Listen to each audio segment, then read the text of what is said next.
Hola viajeros, en esta ocasión tenemos al príncipe de los Saiyajin como el personaje estudiado.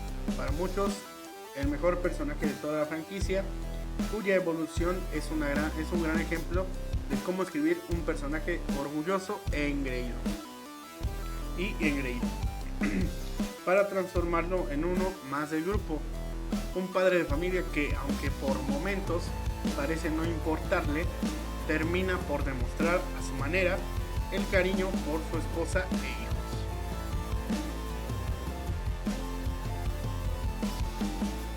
Por supuesto, hablo de Vegeta, un guerrero en toda regla que pasó por distintas etapas dentro de la historia, ¿no? Empezó como un villano de turno para luego dar paso a su rol como apoyo contra una amenaza más grande y temible.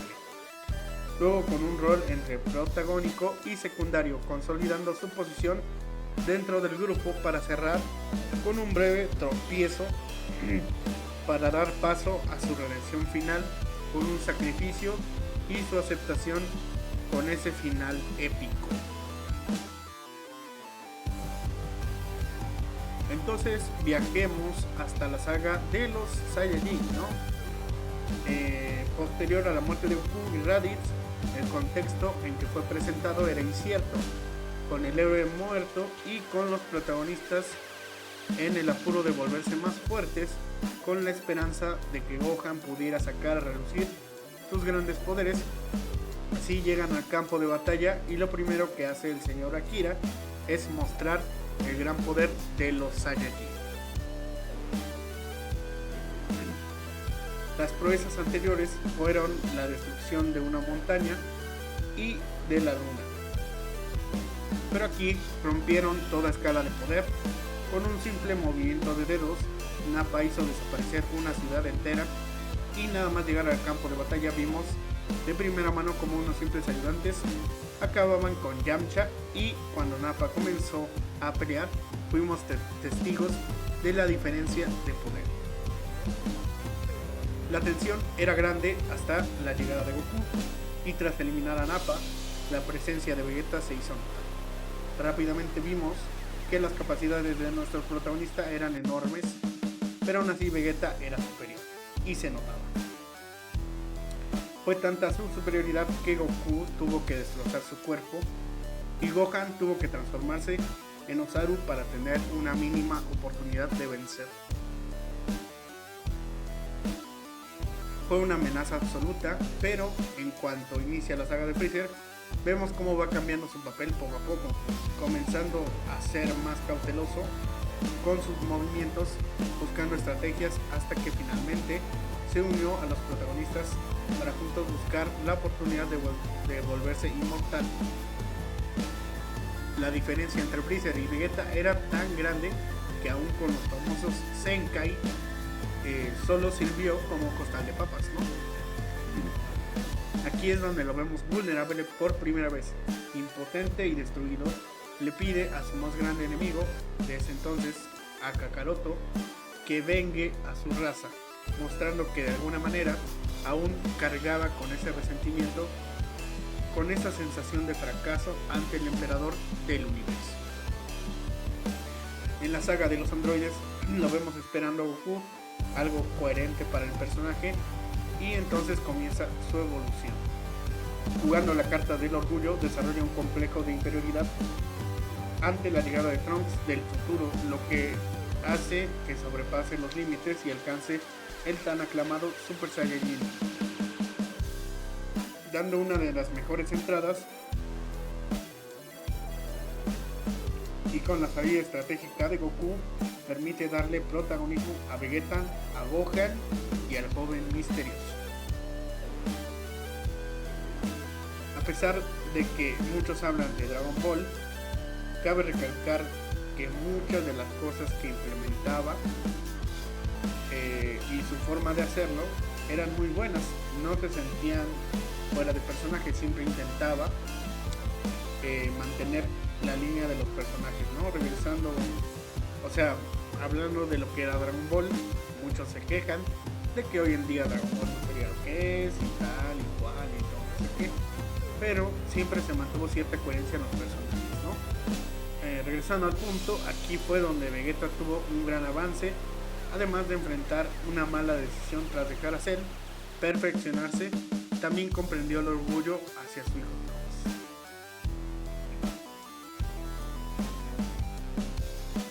Siempre mantuvo su distancia, pero al final se vio frente a frente con la diferencia de poder en su combate con los androides y luego con Cell, segunda forma. Y tras su confrontación nació un respeto genuino hacia su hijo del futuro por su fuerza, ¿no? Esa última afirmación tras la muerte de Goku y verse superado por Gohan va muy acorde al shock del momento, ¿no? Viéndose esperado por el híbrido, su orgullo se vio mayugado y tras la muerte de su gran rival se vio sin motivación real para seguir luchando. Por eso dice que no volverá a pelear, ¿no? En la saga de Buu lo vemos más tranquilo, con una madurez ante las situaciones pocas veces vista en Dragon Ball. Sin duda, su instinto de lucha se vio forzado a ir hacia el conflicto, pero su autoconocimiento unido con su debilidad lo llevó a dejarse poseer por Babidi, dándonos uno de los mejores combates de toda la franquicia. Vemos al personaje romperse, sacar toda su frustración en una última batalla para luego dar su vida para intentar deshacerse de la amenaza que intenta destruir su tranquilo y preciado mundo.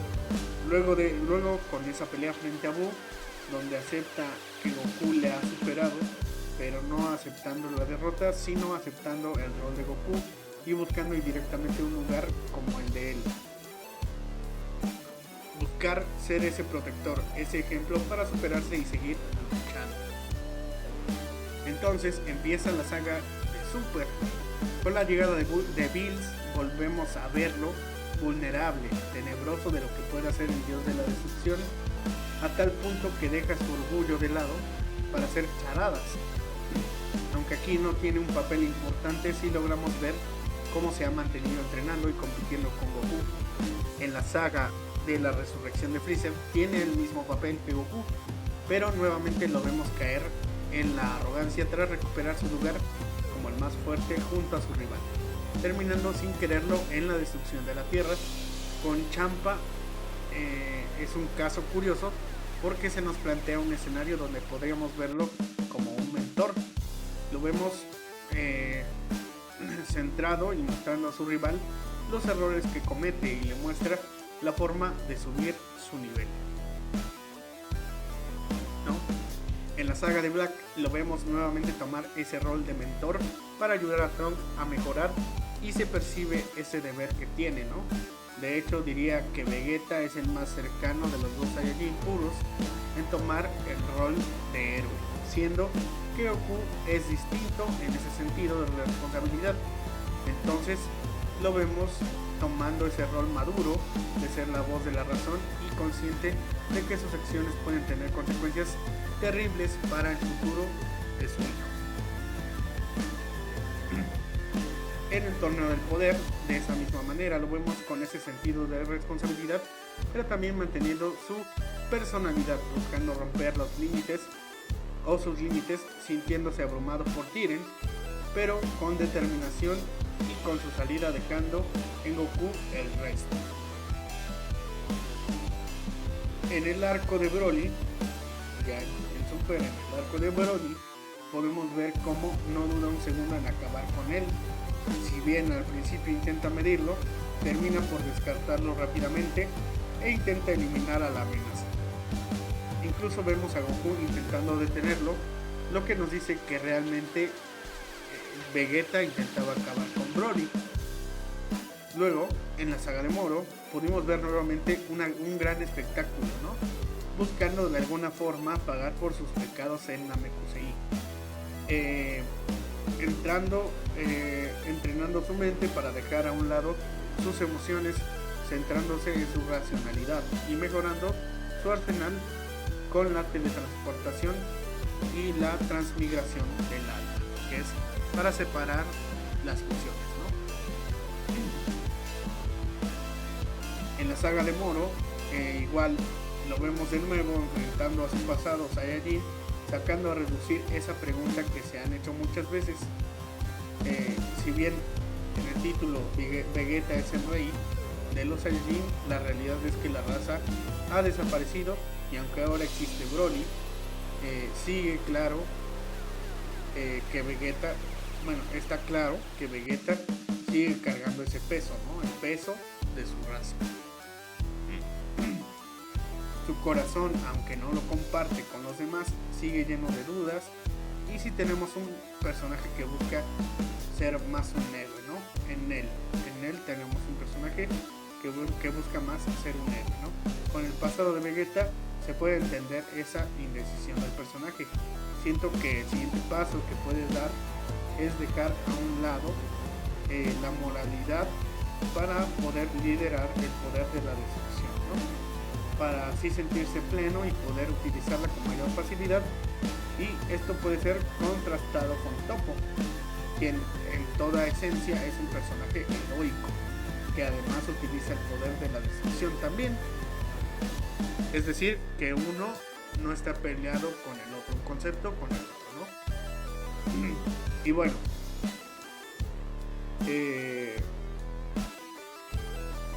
igualmente en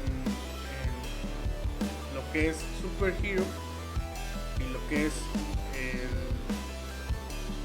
el sobreviviente Granola, podemos ver esa misma línea de Vegeta tratando de ser esa voz de la razón, ese héroe de alguna manera que sí afronta sus pecados, ¿no? Por eso se permite morir ante Granola en algún punto de la pelea. Pero bueno, como que es redundante, así que ya no lo vamos a analizar. Bueno, esta es una pequeña lectura de lo que Vegeta ha sido a lo largo de esta hermosa franquicia llamada Dragon Ball. Y como ya saben, me encanta hablar de Dragon Ball.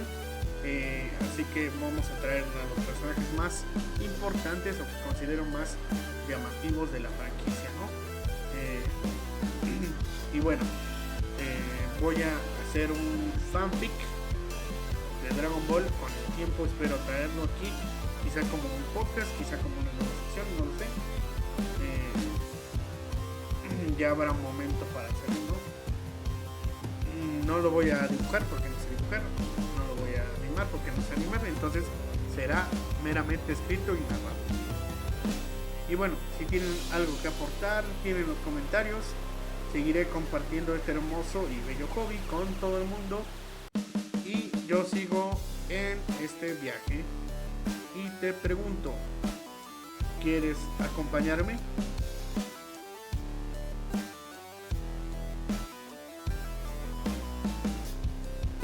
¿Te hice esperar? Estaba esperando, Kakaroto. Este momento.